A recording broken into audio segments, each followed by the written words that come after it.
food is rizq, clothes are rizq because they are enhancing me in some way, they're nourishing me in some way. Your home is rizq, your car is rizq, your friends are rizq, family members are rizq. I know, that's crazy. Not all of them. Some of them are fisq, other ones are rizq. Your teachers can be rizq, right? The opportunities that come in your life, maybe it is the experiences you have that benefited you, that strengthened you, that nurtured you. Even bad things that happened in your life can actually become rizq, because by way of them you became stronger in some way. Allah is the best of those who can give rizq. But why mention ar-raziqeen, the plural? Why even mention Allah could have said wallahu huwa ar-raziq. Allah is the provider. When Allah says wallahu khayru ar-raziqeen, Allah is the best of those who can provide. Why even mention others who can provide? There's a necessary call to comparison in this ayah. I start thinking my employer provides. I start thinking my parents provide. I start thinking my culture provides. My culture provides protection. My family provides dignity. My job provides money. My society provides this. My government provides that. We start thinking provision comes from different places. And the more you think of these, then you start making, you want to make sure you don't hurt any sources of income, right? So if you're, for example, let me give you a social media example because we can relate to that easily. If your money comes from your social media following and you're monetizing your content or whatever, then you know who your raziq is in your head?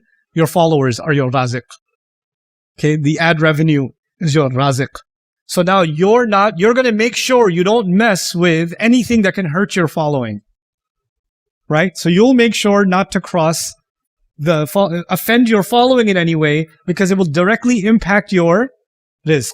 If your job provides your paycheck, you will make sure you will do nothing to put your job in danger, because your job is, in your mind, your raziq. So when you identify a raziq, then you don't mess with it. You make sure, and if anybody's coming close to it, you say, hey, no, don't touch that. Don't touch that. Like, for example, if your job is you're a techie, right? You're a contractor and you're a coder or whatever, and you have your laptop and you work on your laptop. When your kids come close to your laptop with a bottle of chocolate milk, in that moment, that's not your child. That is public enemy number one. You get away from this. You can cry. I'll hug you later, but right now, this is my rizq right here. This is, in a sense, this is my raziq right now. You're not going to mess with my rizq. Okay? And then later on, you can be the child. Then you go, no, sorry, you took it. Okay? There are some things you just don't mess with it. You don't touch it, because it's a matter of rizq. Same way, what happens in families is, you could be running a business, and your family can have an opinion on everything. But the moment they try to tell you how to run your business, excuse me, wait, this is not for you. Step off. I don't care who you are. You're not touching this. I love you in every other way. Not in this. You don't exist. You're zero. Okay, you're fired. Why? Because people, they want to protect their rizq. If you have that mentality, this is a very easily understandable phenomenon, right? And if rizq is an opportunity and you don't want to miss the opportunity, nothing will get in your way from missing that opportunity. If you have a job interview and you have to get to that job interview, it's starting at 9 a.m. and you have to leave your house at 8 a.m. And then your sister calls, your mother calls, your friend calls and says, I want to talk to you about my feelings right now. You can talk to me while I'm on the road. No, I need to talk to you in person. No, I have a job interview. No, forget your job interview. No, I will talk to you after. I'll say sorry. Do it first and say sorry later. I gotta go. I'm gonna do this job interview. I can't be with you right now. I can't talk to you right now. Isn't that the case? You're not gonna let anything get in the way. When Allah calls Himself Khairul Raziqeen, you know what that means? If Allah is my provider, just like if anything else I think is my provider, nothing gets in the way. Nothing gets in the way. Then if Allah is my provider and He says, what I have is better than anything else, you know what that means? That means messing with Jumu'ah is messing with my raziq.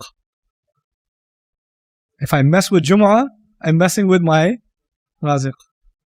If I'm messing with the dhikr of Allah, I'm messing with my raziq. I'm messing up my own rizq by compromising the remembrance of Allah. What a way to end the surah.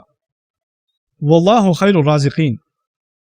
Allah, everything in the skies and the earth, when we started the surah, everything in the skies and the earth is doing tasbih of Allah. And by the way, everything is being provided for by Allah. And the only ones who don't do tasbih of Allah are human beings, the way they should. And now Allah says, by the way, I'm providing you, but if you really want me to provide you, you better get in line with the rest of the universe. You better do your version of this. What tasbih is expected from you. The tasbih expected from the sun is constant, never-ending tasbih. The tasbih expected from the moon is constant, never-ending tasbih. The tasbih expected from you is on particular times. Very little is being asked of you. And of those tasbihat, the biggest tasbih of the week is the Friday prayer. Don't mess with it. Wallahu khairul raziqeen. This is just some speech you're attending.